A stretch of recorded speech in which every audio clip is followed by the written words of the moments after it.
시편 121편. 내가 산을 향하여 눈을 들리라. 나의 도움이 어디서 올꼬. 신앙 생활하면서 하나님의 도움의 손길을 체험하지 않은 성도는 없을 것입니다. 한 번은 제가 버지니아에서 전도사 시절 때에 집으로 가는 길에 어느 성도님을 집에 데려다 드리고 3시간 거리의 집으로 돌아가려고 하는데 산속에서 길을 잃게 되었습니다. 그때는 내비게이션도 없을 때였습니다.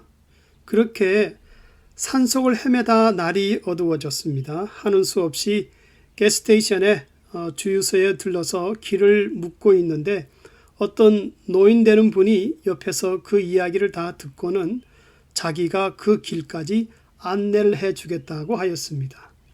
그래서 감사함으로 그 제안을 받아들이고 그분 차를 따라서 20분 넘게 깜깜한 숲속의 산을 꼬불꼬불 내려갔습니다.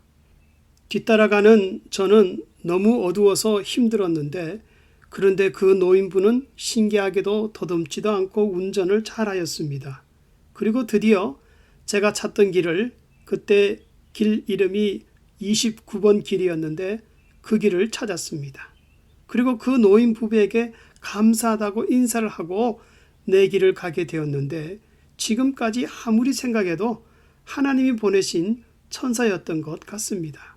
그 이유는 젊은 사람도 운전하기 힘든 칠흑같이 어두운 산길을 어떻게 노인이 그렇게 순조롭게 운전을 잘 할 수 있었으며 그렇게 친절할 수 있었는가. 그 외에도 미국에 살면서 단순한 도움이라고 보기 힘든 경우가 몇 번 있었습니다. 그때마다 He takes care of me. 하나님이 나를 돌봐주시는구나 하는 은혜를 느끼곤 하였습니다.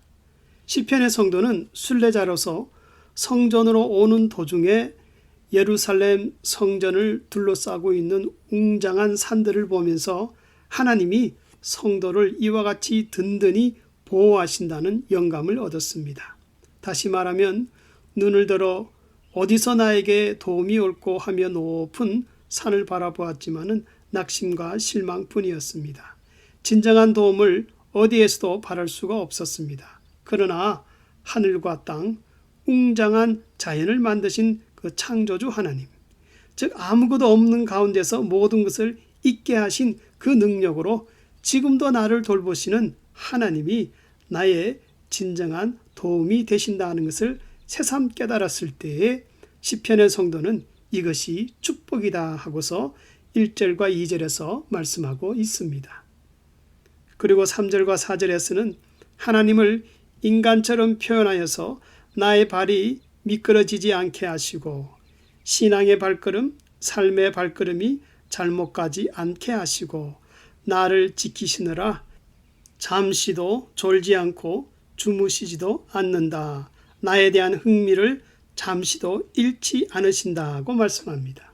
창세기 28장 15절을 보면은 하나님이 혼자서 광야를 지나는 야곱에게 이렇게 약속하셨습니다. 네가 어디를 가든지 내가 너를 지키리라. Watch over you.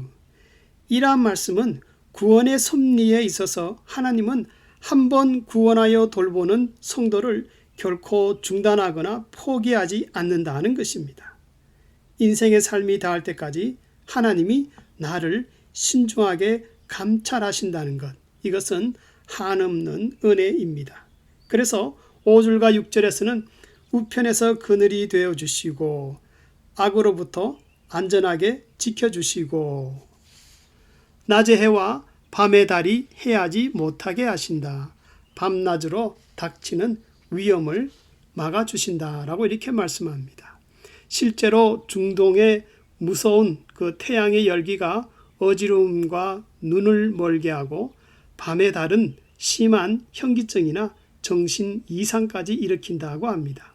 그래서 정신병을 루너틱, 달에 의해 생긴 병이라고 말하는 것입니다.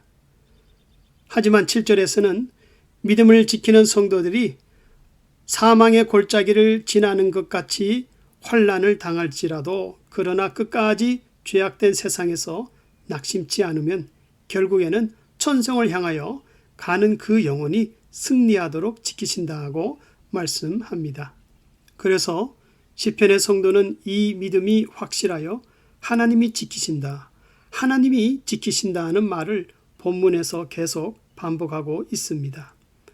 미국에서 수잔 앤더슨이라는 분이 시력이 나빠서 수술을 받았다가 수술이 잘못되어 그만 실명하고 말았습니다. 그러자 실명이 된 아내 수잔을 남편이 아내의 그 직장까지 매일 함께 출퇴근을 시켜주었습니다. 그런데 어느 날 남편이 아내 수잔에게 이렇게 이야기하였습니다. 언제까지 내가 당신을 데리고 다닐 수 없고 당신도 언제까지 날 의지할 수 없으니까 이제부터는 당신 혼자 출근하세요. 아내가 남편의 말에 수긍은 하지만은 마음 한구석엔 배신감과 섭섭함이 밀려왔습니다. 그러나 별 도리가 없었기에 이를 악물고 혼자 출근하기 시작했습니다. 넘어지기도 하고 부딪히기도 하고 때로는 서러워서 눈물도 흘렸지만은 조금씩 적응이 되고 익숙해져 갔습니다.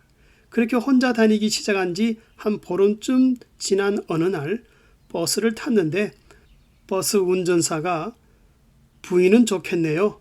아주 훌륭한 남편을 두셨어요. 매일 한결같이 부인을 보살펴 주는군요. 라고 말하였습니다. 알고 보니까 남편은 아내가 버스를 타면 같이 타서 뒷자리에 앉고 아내가 회사에 들어가는 것을 본 뒤에 자기 직장에 출근했던 것이었습니다. 아내 보고는 혼자 가라고 했지만은 혼자 둔 것이 아니라 뒤에서 늘 지켜보고 살펴본 것이었습니다. 이것은 믿음의 세계에서도 마찬가지입니다. 하나님이 눈에 보이질 않아서 지켜주신다는 약속이 때로는 의심이 생길 수도 있지만은 시간이 지나고 나면 하나님이 정말 나와 함께 하신 것을 간증할 때가 많습니다. 마지막 8절에서는 너의 출입을 지금부터 영원까지 지키시리라. 이 말씀은 신명기 28장 6절과 같은 말씀인데 네가 들어와도 나가도 복을 받을 것이라. 다시 말하면 성도들이 행하는 이 땅에서의 모든 삶과 일들이 하나님의 보호 아래 있어서 복이 되게 하신다는 약속입니다. 그러나 하나님의 축복은 우리 성도들이 원하는 만큼 주어지는 것이 아니라 신앙이 성숙한 만큼 그리고 하나님을 기쁘시게 하는 만큼 임하게 됩니다.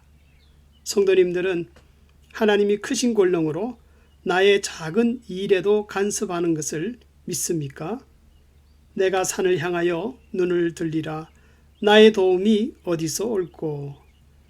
나의 머리털까지도 세시는 하나님은 항상 도움의 근원이 되십니다. 이 사실 때문에 험하고 어두운 세상에서 성도들은 힘과 용기를 얻는 것입니다.